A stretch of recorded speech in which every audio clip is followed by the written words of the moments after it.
Meus queridos, boa noite, graça e paz. Sou o presbítero Jonathan. Estou mais uma vez aqui no podcast Sala Fernando para trazer mais uma palavra, a palavra do Senhor, e que Deus venha falar com você, falar com a sua família, abençoar a sua casa, porque eu tenho certeza que Deus tem grandes coisas para falar com nós neste momento. Gostaria de pedir para os irmãos abrirem a Bíblia em Josué capítulo 24, versículo 14. Josué, capítulo 24, versículo 14 e 15. Somente os versículos que nós vamos ler neste momento. Desde já eu gostaria de agradecer o Fernando por abrir esse espaço, por dar mais essa segunda oportunidade de estarmos novamente trazendo a palavra do Senhor. E diz assim a palavra do Senhor: agora temam o Senhor e sirvam-no com integridade e fidelidade. Joguem fora os deuses que os seus antepassados adoraram, além do Eufrates e no Egito, e sirvam o Senhor. Se, porém, não lhes agrada servir ao Senhor, escolham hoje a quem vão servir: se aos deuses que seus antepassados serviram além do Eufrates, ou os deuses dos amorreus, em cuja terra que vocês estão vivendo. Mas eu e a minha família serviremos ao Senhor. Ou, como algumas outras bíblias estão também em versões, eu e a minha casa serviremos ao Senhor. Vou repetir novamente o versículo 15, que diz assim: se, porém, não lhes agrada servir ao Senhor, escolham hoje a quem irão servir: se aos deuses que os seus antepassados serviam, além do Eufrates, ou os deuses dos amorreus, em cuja terra em que vocês estão vivendo. Mas eu e a minha família serviremos ao Senhor. Somente esses dois versículos. Vamos pegar primeiro a definição da palavra família, que diz o quê? Um conjunto de parentes de uma pessoa, ou um grupo de pessoas vivendo sob o mesmo teto: pai, mãe e os filhos. Então nós podemos pegar já de início e caracterizar famílias de 4 formas. A família ao qual a gente foi gerado, que veio através dos nossos pais. A família ao qual nós formamos, conhecemos nosso parceiro, nossa parceira, criamos laços, casamos, temos filhos. Nossas famílias, que a palavra do Senhor diz que existem amigos que são mais chegados que irmãos. Então são pessoas que a gente ganha um afeto no decorrer da vida, que acabam se tornando uma família, que nem o pessoal fala, que são laços além de sangue. E a nossa família na fé, que é quando a gente vive na nossa comunidade, na nossa congregação e na nossa igreja. Mas aqui nós também vamos caracterizar, já começando a chegar num princípio de que Deus ele pode todas as coisas, partindo do versículo, o primeiro versículo que eu vou citar nessa noite, que é Lucas 1:37, porque para Deus nada é impossível. E nós vamos fazer uma cronologia de famílias até chegarmos em Josué. Abraão nós conhecemos, que foi considerado o pai na fé, e Deus pega e fala para ele sair da terra dele, da parentela dele, que ele tinha uma promessa. Só que aqui, Gênesis 11:30 diz assim: e Sarai era estéril e não tinha filhos. Então aqui nós já vamos ver, entre aspas, do que para o olho humano é impossível, de que como que uma pessoa é chamada para ser pai de nações, sendo que a pessoa não, a esposa não pode gerar filhos. Só que aqui em Gênesis 17, capítulo 17, versículo 16, 17 e pulando ao 19, diz assim: abençoarei, também dela darei um filho, sim, abençoarei, e ela será mãe de nações, rei de povos sairão dela. 17, ao que se prostrou Abraão com o rosto em terra, riu e disse no seu coração: a um homem de 100 anos nasceu um filho, dará à luz a Sara, que tem 90 anos. E o 19 que diz assim: e Deus respondeu: na verdade, Sara, tua mulher, dará à luz a um filho, e se chamará Isaac, e com ele estabelecerei o meu pacto como pacto perpétuo para a sua descendência depois dele.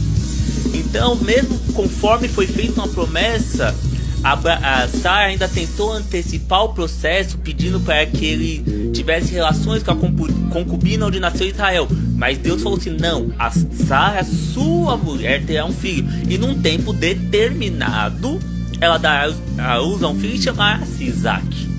E no tempo determinado nasceu-se Isaac. Por quê? Para Deus não há impossível. Só que aqui nós também chegamos na família de Isaac, que diz assim, Gênesis 25, 21. Ora, e Isaac orou insistentemente ao Senhor por sua mulher, porquanto ela é estéril. E o Senhor ouviu as suas orações, e Rebeca, sua mulher, concebeu. Nós sabemos que Abraão pediu para o seu servo ir até a determinada terra para procurar uma mulher para Isaac. E nisso chegou-se Rebeca. Ele se apaixonou por Rebeca, eles se casaram, só que porém tinha também essa questão, Rebeca também é estéril. Só que aqui, já fala aqui, olha, Isaac orou insistentemente. Então, muitas das vezes, eu ou você que está assistindo, o que acontece? Nós temos que fazer a nossa parte. A palavra do Senhor diz: faça a sua parte que eu te ajudarei. Então aqui está falando, Isaac orou insistentemente ao Senhor por sua mulher, porquanto ela é estéril. E o Senhor ouviu suas orações, de Rebeca, sua mulher, concebeu. Aqui nós já vemos que ela concebe Esaú e Jacó. E nisso nós já chegamos a Jacó. Por quê? Jacó, nós sabemos toda a história dele, que ele entra em acordo com Esaú para a primogenitura. Depois Raquel pega e pede para Jacó passar à frente de Esaú para conseguir fazer o guisado, conseguir a bênção do primogênito. Só que aí Jacó vai para a terra do seu tio e ele encontra-se com Raquel, ao qual ele se apaixona. E ele fala para Labão: eu trabalharei 7 anos por Raquel. Só que aí Raquel, quando passa-se os 7 anos, o Labão dá Lia em casamento. Ele fala assim: mas eu trabalhei 7 anos por Raquel. E aí Labão fala que não se pode casar se a filha mais nova antes da mais velha. Então Jacó trabalhou-se mais 7 anos por Raquel. E aqui em Gênesis 29, 31 diz assim: pois viu o Senhor que Lia é desprezada e tornou-se a fecunda madre. Raquel, porém, é estéril. Como Jacó amava mais Raquel do que Lia, acabou-se que Deus permitiu que acontecesse e Raquel passasse por esse processo. Mas aqui no capítulo 30, no versículo 22, diz assim: também lembrou-se Deus de Raquel e lhe tornou fecunda. E aí nós vemos que, conforme a história de Jacó, chegamos aos 12 filhos de Jacó, que simbolizam-se as 12 tribos de Israel, até que chegamos à história de José. Só que após a morte, aí José é aquele que revela o sonho de Faraó e faz Faraó todo um projeto para os anos de seca. E temos a morte de José, que diz aqui Gênesis 1, do 8 ao 10. Entre mentes levantou-se no Egito um novo rei, que não conhecia José. E disse ele ao seu povo: eis que o povo de Israel é mais numeroso e mais forte do que nós. Eia, usemos de astúcia para com eles, para que não se multiplique. E aconteça que, vindo guerra, ele também se ajunte com nossos inimigos, peleje contra nós e retire-se da terra. Então, o faraó que assumiu após a morte de José não conhecia José e não fez e não sabia da história de José. E como o povo hebreu era um povo que a cada ano que passa ia se multiplicando, iam se crescendo mais, ele acabou tendo esse medo. E ele fez uma lei que fazia o quê? Todo neném recém-nascido do sexo masculino era para ser morto. Do sexo feminino não, mas do sexo masculino sim. Só que a Bíblia também relata que as parteiras eram tão tementes a Deus que não deixavam seus meninos morrer. Até que ele pegou, Faraó questionou elas e elas falaram que os meninos nasciam, os bebês nasciam-se muito rápido, ao ponto que elas não tinham como evitar para poder trazê-los à morte. Só que aqui em Êxodo 2, do versículo 1 ao 6, diz assim: foi-se um homem da casa de Levi e casou-se com uma filha de Levi. A mulher concebeu e deu à luz a um filho, e vendo que ele era formoso, escondeu por 3 meses. Não podendo, porém, escondê-lo por mais tempo, tomou para ele uma arca de juncos, revestiu com betume e pés. Pondo nela o menino, colocou-a entre os juncos à margem do rio, e sua irmã postou-se de longe para saber o que lhe aconteceria. A filha de Faraó desceu para banhar-se no rio, e as suas criadas passeavam à beira do rio. Vendo ela a arca no meio dos juncos, mandou a sua criada buscar.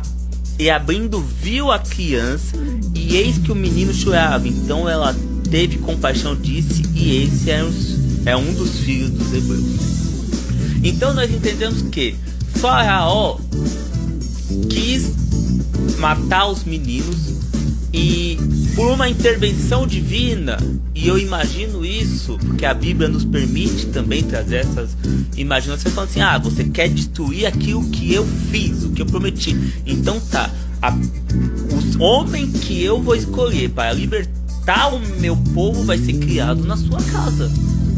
Então aqui a mãe de Moisés esconde ele por 3 meses, só que chegou um momento ao qual ela não poderia mais esconder.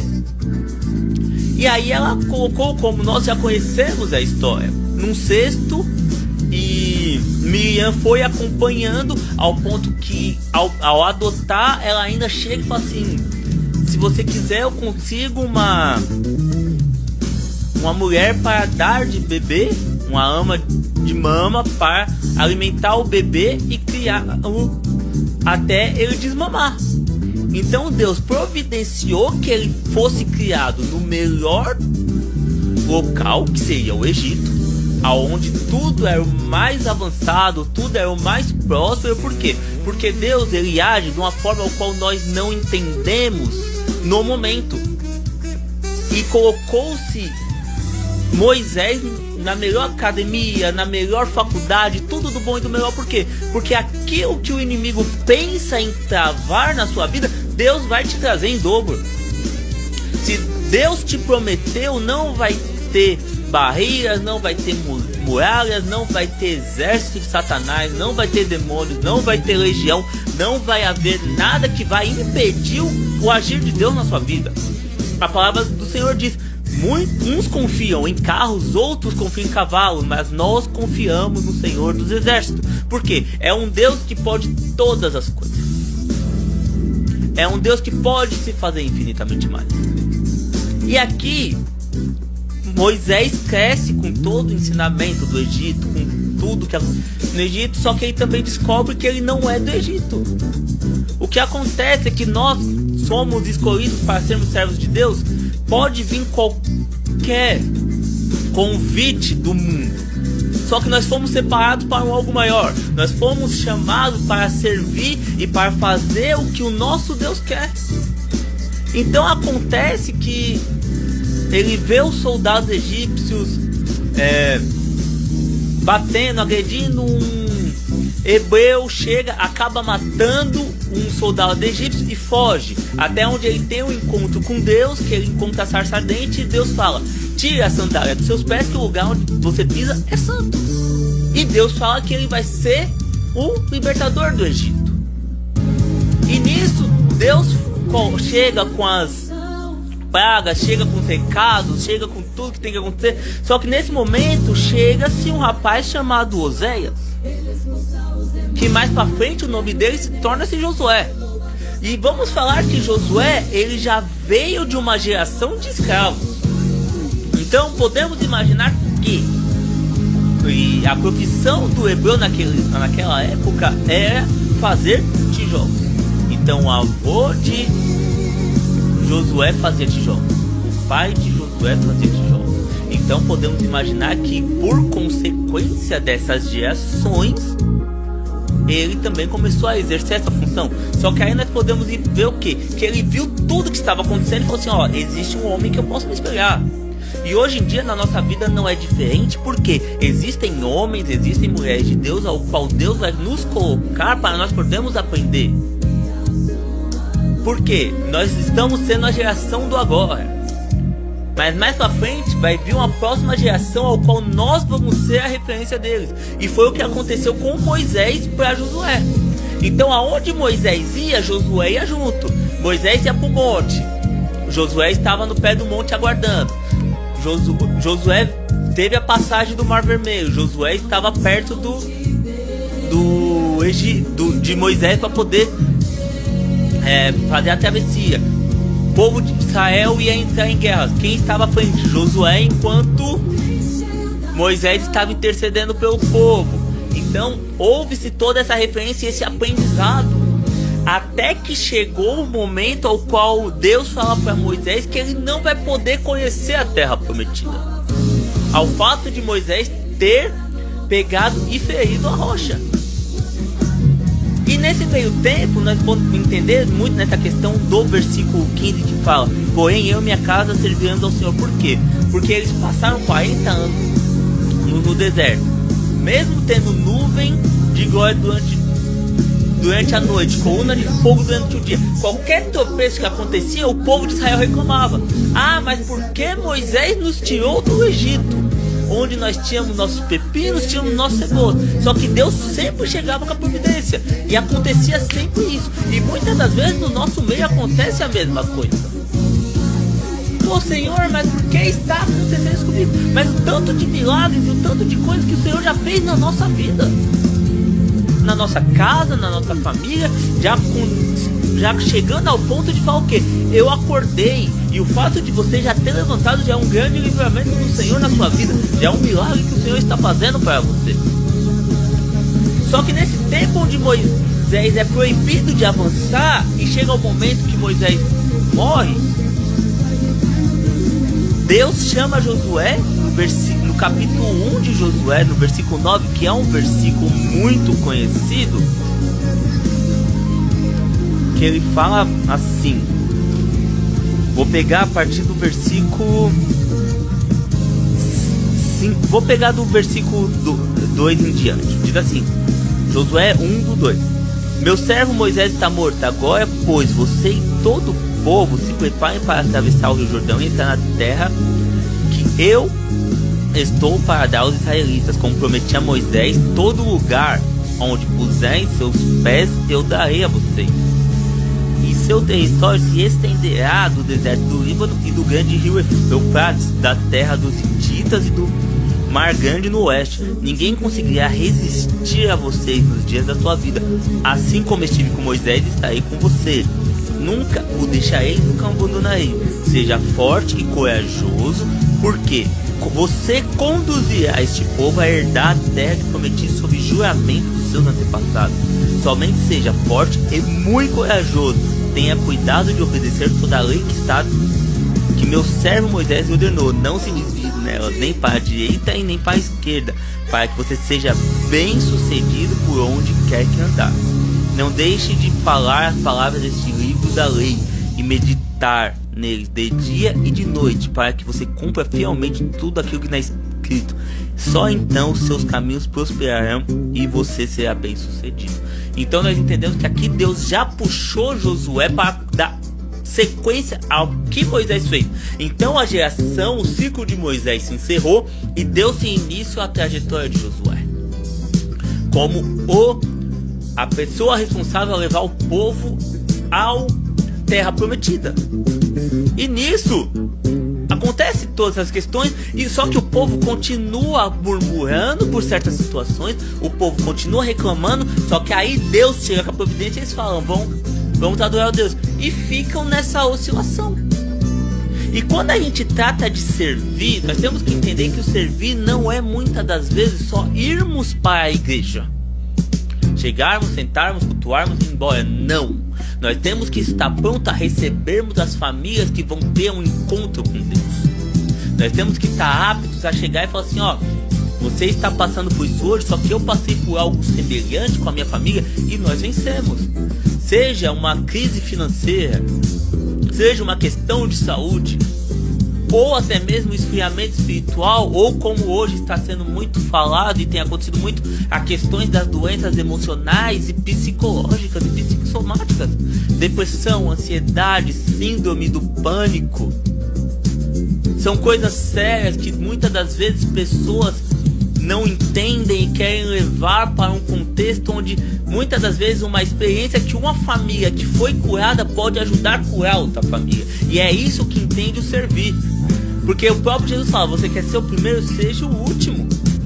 Jesus, ele chegou ao ponto de, quando estava perto de ser crucificado, ele fez a última ceia, ele lavou os pés do discípulo e ele falou que ele tinha que fazer isso.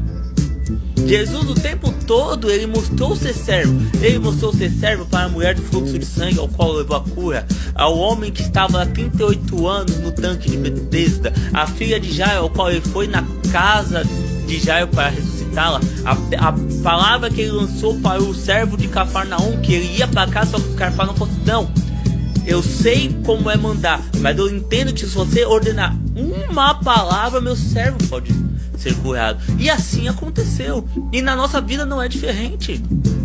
Só que nós temos que nos dispor a servir. Muitas pessoas usam esse versículo do eu e minha casa serviremos ao Senhor como uma profecia. Pode ser usado sim, só que ele é uma palavra de decisão. Porque aqui ele deixa bem claro, se você, Josué, eu imagino Josué reunindo todo o povo assim, se vocês querem adorar os deuses dos seus antepassados, aos deuses do Egito, aos deuses da terra onde vocês estão, eu não estou nem aí. Eu e a minha casa vamos servir ao Senhor. Então nós já entendemos que ele não falou em nenhum momento, eu estou profetizando que eu vou e minha casa servir ao Senhor. Não, ele falou assim, porém, eu e a minha família serviremos ao Senhor. Aqui foi uma afirmação. E nós temos que ter essa afirmação. Nós temos que ter essa convicção de que eu e a minha casa, independente do que o mundo esteja planejando e oferecendo, nós vamos servir ao Senhor. Nós vamos pegar, o mundo pode estar vindo totalmente à direita, eu vou à esquerda. Se o mundo vai totalmente à esquerda, eu vou à direita. Por quê? Porque o meu Redentor vive. Porque eu quero trazer à memória aquilo que me dá esperança. E a minha esperança é somente em Jesus Cristo. A minha esperança é no Senhor dos Exércitos. Porque senão a palavra do Senhor não falaria assim, o Senhor dos Exércitos está conosco. O Deus de Jacó é o nosso refúgio e fortaleza. Quando nós decidimos falar assim, porém eu e minha casa, ou aqui eu e minha família serviremos ao Senhor, eu não estou te dizendo que tudo vai virar mil maravilhas, não. Vamos passar por lutas, sim. Vamos passar por momentos difíceis, sim. Vamos passar por tempestades, sim. Só que só o fato de nós estarmos servindo ao Senhor, nós já temos a plena certeza de que nós temos um Deus que vai estar conosco em todos os momentos. Nós vamos ter a certeza de que nós vamos ter um Deus que vai estar conosco em todos os lugares ao qual nós iremos andar. Porque senão ele não teria falado com Josué que ele seria abençoado, que estaria com ele e não deixaria ele desamparado. Mas porém ele deixou alerta, medite no livro dessa lei de dia e de noite, que assim você será bem sucedido. Então hoje o que Deus quer dizer para nós? Quer seguir os passos de Moisés? Quer servir? Você já está afirmando que você e sua casa vão servir ao Senhor? Medite na palavra do Senhor. Esteja sempre em meditação na palavra do Senhor. E quando eu falo meditação, não é para você somente se programar para estar ministrando, para você estar fazendo algo. Não, é secreto. A palavra do Senhor diz, entre no seu quarto, feche a porta e fale com seu Deus no secreto. Então você tem o método de orar, você tem a palavra do Senhor para você meditar. Eu gosto de fazer uma exemplificação, uma analogia de que quem trabalha por conta ou trabalha em CLT tem o seu horário de almoço. E nós fazemos o quê? Levamos nossa comida ou compramos nosso almoço lá para alimentarmos o nosso físico, para podermos continuar nossa jornada de trabalho.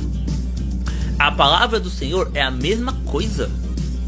Só que ela é um alimento para a nossa alma. Então se você ficar sem meditar um dia, dois, pode ser que você consiga se manter espiritualmente bem. Mas conforme você vai passando os dias sem estar perto, além de você estar fora da comunhão com o Senhor, você vai se esfriar espiritualmente. Então a parte da meditação no livro dessa lei é exclusivamente para isso, para que a cada dia que passa, assim, ó, Senhor, eu tô aqui, eu quero ouvir a sua voz, eu quero que o Senhor fale comigo, eu quero que o Senhor alimente meu espírito, eu quero que o Senhor alimente minha alma, para que quando for ter a oportunidade de eu estar pronto a servir, eu tenha algo para alimentar o meu próximo, a minha família tenha algo para alimentar uma outra família que está precisando. Porque o Senhor nos escolheu para uma grande obra. E é como diz em Neemias: estou em uma grande obra e não posso parar. Porque a partir do momento que Deus me chamou, Ele te chamou também. E aqui, eu espero que você entenda que você pode profetizar que você e sua casa vão servir ao Senhor, mas você tem que tomar isso como uma decisão. Porque eu tenho a plena certeza que a partir do momento que você pegar e a partir dessa decisão começar a seguir de acordo com o que o Senhor quer, você vai ver o quão maravilhoso vai ser o que Deus vai fazer na sua vida. Novamente gostaria de agradecer ao Fernando por esse espaço, por essa oportunidade. Que Deus venha abençoar a vida de cada um dos irmãos. Estamos aqui para poder melhor servirmos e ajudá-los.